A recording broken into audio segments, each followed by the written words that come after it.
ओम नमो भगवते वासुदेवाय।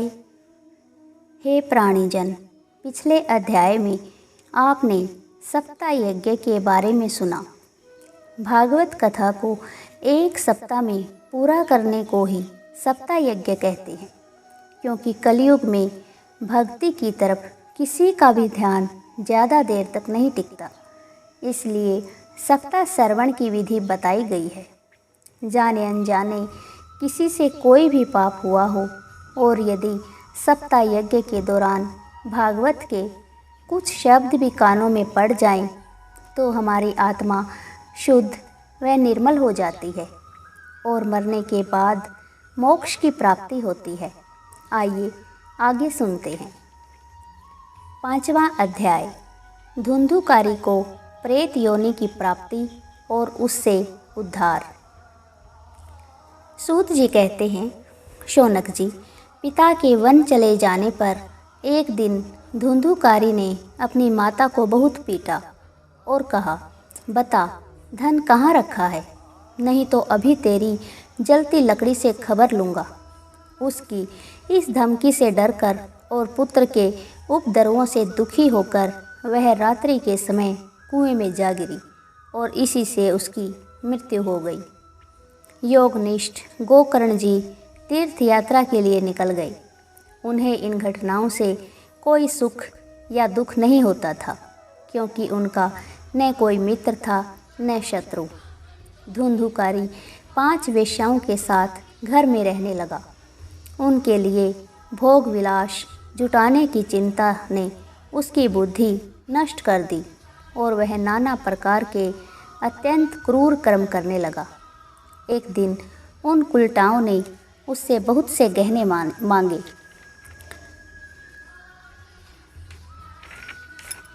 वह तो काम से अंधा हो रहा था। मौत की उसे कभी याद ही नहीं आती थी। बस उन्हें जुटाने के लिए वह घर से निकल पड़ा। वह जहाँ तहाँ से बहुत सा धन चुराकर घर लौट आया तथा उन्हें कुछ सुंदर वस्त्र और आभूषण लाकर दिए।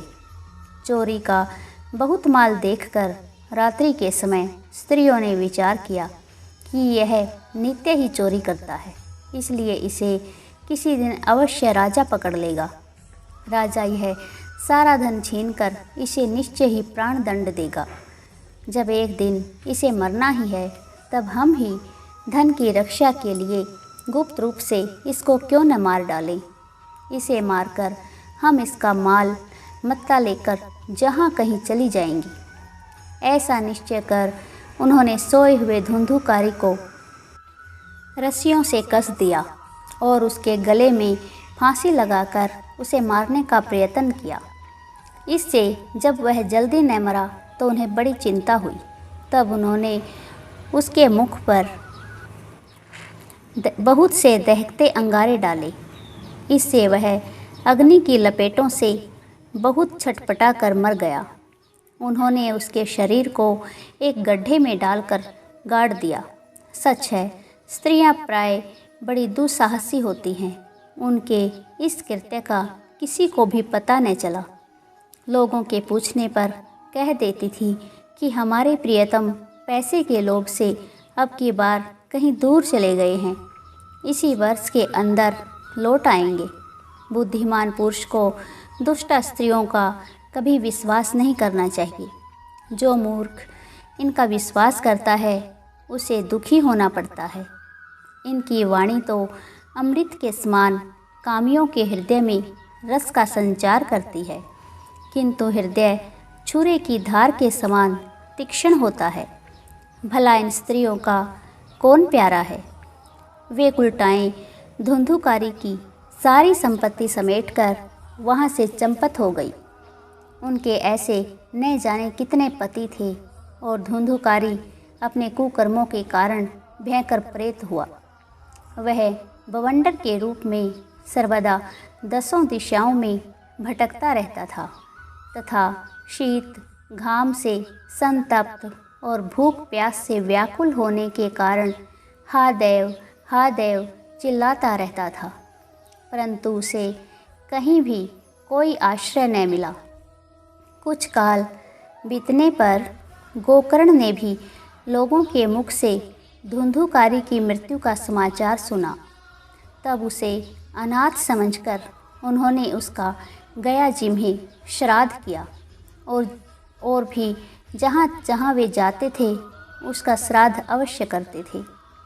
इस प्रकार घूमते घूमते गोकर्ण जी अपने नगर में आए और रात्रि के समय दूसरों की दृष्टि से बचकर सीधे अपने घर के आंगन में सोने के लिए पहुँचे। वहाँ अपने भाई को सोया देख आधी रात के समय धुंधुकारी ने अपना बड़ा विकट रूप दिखाया। वह कभी भेड़ा, कभी हाथी, कभी भैंसा, कभी इंद्र और कभी अग्नि का रूप धारण करता। अंत में वह मनुष्य के आकार में प्रकट हुआ। ये विपरीत अवस्थाएं देखकर गोकर्ण ने निश्चय किया कि यह कोई दुर्गति को प्राप्त हुआ जीव है। तब उन्होंने उससे धैर्यपूर्वक पूछा। गोकर्ण ने कहा, तू कौन है? रात्रि के समय ऐसे भयानक रूप क्यों दिखा रहा है? तेरी यह दशा कैसे हुई? हमें बता तो सही। तू प्रेत है, पिशाच है अथवा कोई राक्षस है? सूत जी कहते हैं, गोकर्ण के इस प्रकार पूछने पर वह बार बार जोर जोर से रोने लगा। उसमें बोलने की शक्ति नहीं थी, इसलिए उसने केवल संकेत मात्र किया। तब गोकर्ण ने अंजलि में जल लेकर उसे अभिमंत्रित करके उस पर छिड़क दिया। इससे उसके पापों का कुछ शमन हुआ और वह इस प्रकार कहने लगा। प्रेत बोला, मैं तुम्हारा भाई हूँ। मेरा नाम है धुंधुकारी। मैंने अपने ही दोष से अपना ब्राह्मणत्व नष्ट कर दिया। मेरे कुकर्मों की गिनती नहीं की जा सकती। मैं तो महान अज्ञान में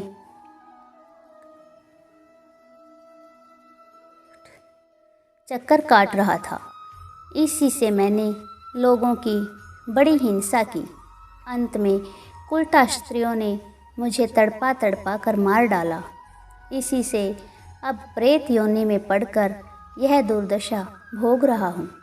अब दैववश कर्म फल का उदय होने से मैं केवल वायु भक्षण करके जी रहा हूँ। भाई, तुम दया के समुद्र हो। अब किसी प्रकार जल्दी ही मुझे इस योनि से छुड़ाओ। गोकर्ण ने धुंधुकारी की सारी बातें सुनी और तब उससे बोले। गोकर्ण ने कहा, भाई, मुझे इस बात का बड़ा आश्चर्य है। मैंने तुम्हारे लिए विधिपूर्वक गया जी में पिंड दान किया, फिर भी तुम प्रेत योनि से मुक्त नहीं हुए।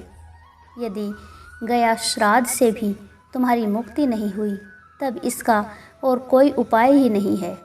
अच्छा, तुम सब बात खोल कर कहो, मुझे अब क्या करना चाहिए? प्रेत ने कहा, मेरी मुक्ति सैकड़ों गया श्राद्ध करने से भी नहीं हो सकती। अब तो तुम इसका कोई और उपाय सोचो। प्रेत की बात सुनकर गोकर्ण को बड़ा आश्चर्य हुआ। वे कहने लगे, यदि सैकड़ों गया श्राद्धों से भी तुम्हारी मुक्ति नहीं हो सकती, तब तो तुम्हारी मुक्ति असंभव ही है। अच्छा, अभी तो तुम निर्भय होकर अपने स्थान पर रहो। मैं विचार करके तुम्हारी मुक्ति के लिए कोई दूसरा उपाय करूँगा। गोकर्ण की आज्ञा पाकर धुंधुकारी वहाँ से अपने स्थान पर चला गया। इधर गोकर्ण ने रात भर विचार किया, तब भी उन्हें कोई उपाय नहीं सूझा। प्रातःकाल उनको आया देख लोग प्रेम से उनसे मिलने आए।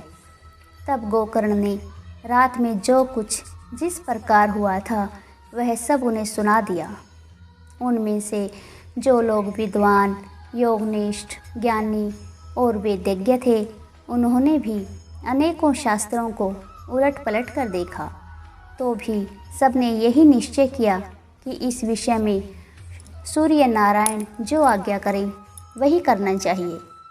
इसलिए गोकर्ण ने अपने तपोबल से सूर्य की गति को रोक दिया। उन्होंने स्तुति की, भगवान, आप सारे संसार के साक्षी हैं। मैं आपको नमस्कार करता हूँ। आप मुझे कृपा करके धुंधुकारी की मुक्ति का साधन बताइए। गोकर्ण की यह प्रार्थना सुनकर सूर्यदेव ने दूर से ही स्पष्ट शब्दों में कहा, श्रीमद् भागवत से मुक्ति हो सकती है, इसलिए तुम उसका सप्ताह पारायण करो। सूर्य का यह धर्ममय वचन वहाँ सभी ने सुना। तब सबने यही कहा कि प्रयत्नपूर्वक यही करो। है भी यह साधन बहुत सरल। इसीलिए गोकर्ण जी भी तदनुसार निश्चय करके कथा सुनाने के लिए तैयार हो गए। देश और गांवों से अनेकों लोग कथा सुनने के लिए आए। बहुत से लंगड़े, लूले, अंधे, बूढ़े और मंदबुद्धि पुरुष भी अपने पापों की निवृत्ति के उद्देश्य से वहां आ पहुँचे। इस प्रकार वहां इतनी भीड़ हो गई कि उसे देखकर देवताओं को भी आश्चर्य होता था। जब गोकर्ण जी व्यास गद्दी पर बैठकर कथा कहने लगे, तब वह प्रेत भी वहां आ पहुंचा और इधर उधर बैठने के लिए स्थान ढूंढने लगा। इतने में ही उसकी दृष्टि एक सीधे रखे हुए 7 गांठ के बांस पर पड़ी। उसी के नीचे के छिद्र में घुसकर वह कथा सुनने के लिए बैठ गया। वायु रूप होने के कारण वह बाहर कहीं बैठ नहीं सकता था, इसीलिए बांस में घुस गया। गोकर्ण जी ने एक वैष्णव ब्राह्मण को मुख्य श्रोता बनाया और प्रथम स्कंद से ही स्पष्ट स्वर में कथा सुनानी आरंभ कर दी। सायंकाल में जब कथा को विश्राम दिया गया, तब एक बड़ी विचित्र बात हुई। वहाँ सभासदों के देखते देखते उस बांस की एक गांठ तड़ तड़ शब्द करती फट गई। इसी प्रकार दूसरे दिन सायंकाल में दूसरी गांठ फटी और तीसरे दिन उसी समय तीसरी। इस प्रकार 7 दिनों में 7 गांठों को फोड़कर धुंधुकारी 12 स्कंधों के सुनने से पवित्र होकर प्रेत योनि से मुक्त हो गया और दिव्य रूप धारण करके सबके सामने प्रकट हुआ। उसका मेघ के समान श्याम शरीर पीतांबर और तुलसी की मालाओं से सुशोभित था तथा सिर पर मनोहर मुकुट और कानों में कमनीय कुंडल झिलमिला रहे थे। उसने तुरंत अपने भाई गोकर्ण को प्रणाम करके कहा, भाई, तुमने कृपा करके मुझे प्रेत योनि की यातनाओं से मुक्त कर दिया। यह प्रेत पीड़ा का नाश करने वाली श्रीमद् भागवत की कथा धन्य है तथा श्री कृष्ण चंद्र के धाम की प्राप्ति कराने वाला इसका सप्ताह पारायण भी धन्य है। जब सप्ताह श्रवण का योग लगता है, तब सब पाप थर्रा उठते हैं कि अब यह भागवत की कथा जल्दी ही हमारा अंत कर देगी। जिस प्रकार आग गीली सूखी छोटी बड़ी सब तरह की लकड़ियों को जला डालती है, उसी प्रकार यह सप्ताह श्रवण मन, वचन और कर्म द्वारा किए हुए नए पुराने छोटे बड़े सभी प्रकार के पापों को भस्म कर देता है। विद्वानों ने देवताओं की सभा में कहा है कि जो लोग इस भारतवर्ष में श्रीमद् भागवत की कथा नहीं सुनते, उनका जन्म व्यर्थ ही है। भला मोहपूर्वक लालन पालन करके यदि इस अनित्य शरीर को हुष्ट पुष्ट और बलवान भी बना लिया, तो भी श्रीमद् भागवत की कथा सुने बिना इससे क्या लाभ हुआ। अस्थियां ही शरीर के आधार स्तंभ हैं। नस नाड़ी रूप रस्सियों से यह बंधा हुआ है। ऊपर से इस पर मांस और रक्त थोपकर इसे चर्म से मढ़ दिया गया है। इसके प्रत्येक अंग में दुर्गंध आती है, क्योंकि है तो यह मलमूत्र का भांड ही। वृद्धावस्था और शोक के कारण यह परिणाम में दुखमय ही है। रोगों का तो घर ही ठहरा। यह निरंतर किसी न किसी कामना से पीड़ित रहता है, कभी इसकी तृप्ति नहीं होती। इसे धारण किए रहना भी एक धार ही है। इसके रोम रोम में दोष भरे हुए हैं और नष्ट होने में इसे एक क्षण भी नहीं लगता। अंत में यदि इसे गाड़ दिया जाता है तो इसके कीड़े बन जाते हैं। कोई पशु खा जाता है तो यह विष्ठा हो जाता है, और अग्नि में जला दिया जाता है तो भस्म की ढेरी हो जाता है। ये 3 ही इसकी गतियाँ बताई गई हैं। ऐसे अस्थिर शरीर से मनुष्य अविनाशी फल देने वाला काम क्यों नहीं बना लेता। जो अन्न प्रातःकाल पकाया जाता है वह सायंकाल तक बिगड़ जाता है, फिर उसी के रस से पुष्ट हुए शरीर की नित्यता कैसी। इस लोक में सप्ताह श्रवण करने से भगवान की शीघ्र ही प्राप्ति हो सकती है। इसीलिए सब प्रकार के दोषों की निवृत्ति के लिए एकमात्र यही साधन है। जो लोग भागवत की कथा से वंचित हैं वे तो जल में बुदबुदे और जीवों में मच्छरों के समान केवल मरने के लिए ही पैदा होते हैं। भला जिसके प्रभाव से जड़ और सूखे हुए बांस की गांठें फट सकती हैं, उस भागवत कथा का श्रवण करने से चित्त की गांठों का खुल जाना कौन बड़ी बात है। सप्ताह श्रवण करने से मनुष्य के हृदय की गांठ खुल जाती हैं, उसके समस्त संशय छिन्न भिन्न हो जाते हैं और सारे कर्म क्षीण हो जाते हैं। यह भागवत कथा रूप तीर्थ संसार के कीचड़ को धोने में बड़ा ही पटु है। विद्वानों का कथन है कि जब यह हृदय में स्थित हो जाता है तब मनुष्य की मुक्ति निश्चित ही समझनी चाहिए। जिस समय धुंधुकारी ये सब बातें कह रहा था, जिसके लिए वैकुंठवासी पार्षदों के सहित एक विमान उतरा, उससे सब ओर मंडलाकार प्रकाश फैल रहा था। सब लोगों के सामने ही धुंधुकारी उस विमान पर चढ़ गया। तब उस विमान पर आए हुए पार्षदों को देखकर उनसे गोकर्ण ने यह बात कही। गोकर्ण ने कहा, भगवान के प्रिय पार्षदों, यहाँ तो हमारे अनेकों शुद्ध हृदय श्रोतागण हैं। उन सब के लिए आप लोग एक साथ बहुत से विमान क्यों नहीं लाए। हम देखते हैं कि यहाँ सभी ने समान रूप से कथा सुनी है, फिर फल में इस प्रकार का भेद क्यों हुआ, यह बताइए। भगवान के सेवकों ने कहा, हे मानद, इस फल भेद का कारण इनके श्रवण का भेद ही है। यह ठीक है कि श्रवण तो सब ने समान रूप से ही किया है, किंतु इसके जैसा मनन नहीं किया। इसी से एक साथ भजन करने पर भी इसके फल में भेद रहा।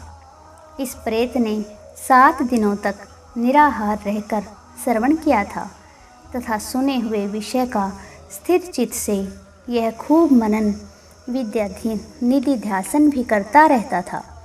जो ज्ञान दृढ़ नहीं होता वह व्यर्थ हो जाता है। इसी प्रकार ध्यान न देने से, श्रवण का, संदेह से मंत्र का और चित्त के इधर उधर भटकते रहने से जप का भी कोई फल नहीं होता। वैष्णवहीन देश अपात्र को कराया और श्राद्ध का भोजन, अश्रोत्रिय को दिया हुआ दान एवं आचारहीन कुल, इन सब का नाश हो जाता है। गुरु वचनों में विश्वास, दीनता का भाव, मन के दोषों पर विजय और कथा में चित्त की एकाग्रता इत्यादि नियमों का यदि पालन किया जाए तो श्रवण का यथार्थ फल मिलता है। यदि ये श्रोता फिर से श्रीमद् भागवत की कथा सुने तो निश्चय ही सबको वैकुंठ की प्राप्ति होगी। और गोकर्ण जी, आपको तो भगवान स्वयं आकर गोलोक धाम में ले जाएंगे। यूँ कहकर वे सब पार्षद हरि कीर्तन करते वैकुंठ लोक को चले गए। श्रावण मास में गोकर्ण जी ने फिर उसी प्रकार सप्ताह कर्म से कथा कही और उन श्रोताओं ने उसे फिर सुना। नारद जी, इस कथा की समाप्ति पर जो कुछ हुआ वह कहिए। वहाँ भक्तों से भरे हुए विमानों के साथ भगवान प्रकट हुए। सब ओर से खूब जय जयकार और नमस्कार की ध्वनियाँ होने लगी। भगवान स्वयं हर्षित होकर अपने 5 जन्य शंख की ध्वनि करने लगे और उन्होंने गोकर्ण को हृदय से लगाकर अपने ही समान बना लिया। उन्होंने क्षण भर में ही अन्य सब श्रोताओं को मेघ के समान श्याम वर्ण, रेशमी पीताम्बरधारी तथा किरीट और कुंडल आदि से विभूषित कर दिया। उस गांव में कुत्ते और चांडाल पर्यंत जितने भी जीव थे वे सभी गोकर्ण जी की कृपा से विमानों पर चढ़ा लिए गए तथा जहाँ योगीजन जाते हैं उस भगवत धाम में वे भेज दिए गए। इस प्रकार भक्त वत्सल भगवान श्री कृष्ण कथा श्रवण से प्रसन्न होकर गोकर्ण जी को साथ ले अपने ग्वाल बालों के लिए प्रिय गोलोक धाम में चले गए। पूर्व काल में जैसे अयोध्यावासी भगवान श्री राम के साथ साकेत धाम सिधारे थे, उसी प्रकार भगवान श्री कृष्ण उन सब को योगी दुर्लभ गोलोक धाम को ले गए, जिस लोक में सूर्य, चंद्रमा और सिद्धों की भी कभी गति नहीं हो सकती। उसमें वे श्रीमद् भागवत श्रवण करने से चले गए। नारद जी सप्ताह यज्ञ के द्वारा कथा श्रवण करने से जैसा उज्जवल फल संचित होता है उसके विषय में हम आपसे क्या कहें। अजी जिन्होंने अपने कर्णपुट से गोकर्ण जी की कथा के एक अक्षर का भी पान किया था वे फिर माता के गर्भ में नहीं आए। जिस गति को लोग वायु, जल या पत्ते खाकर शरीर सुखाने से, बहुत काल तक घोर तपस्या करने से और योगाभ्यास से भी नहीं पा सकते, उसे वे सप्ताह श्रवण से सहज में ही प्राप्त कर लेते हैं। इस परम पवित्र इतिहास का पाठ चित्रकूट पर विराजमान मुनीश्वर सांडिल्य भी ब्रह्मानंद में मग्न होकर करते रहते हैं। यह कथा बड़ी ही पवित्र है। एक बार के श्रवण से ही समस्त पाप राशि को भस्म कर देती है। यदि इसका श्राद्ध के समय पाठ किया जाए तो इससे पितृगण को बड़ी तृप्ति मिलती है और नित्य पाठ करने से मोक्ष की प्राप्ति होती है। हरि ओम तत्सत।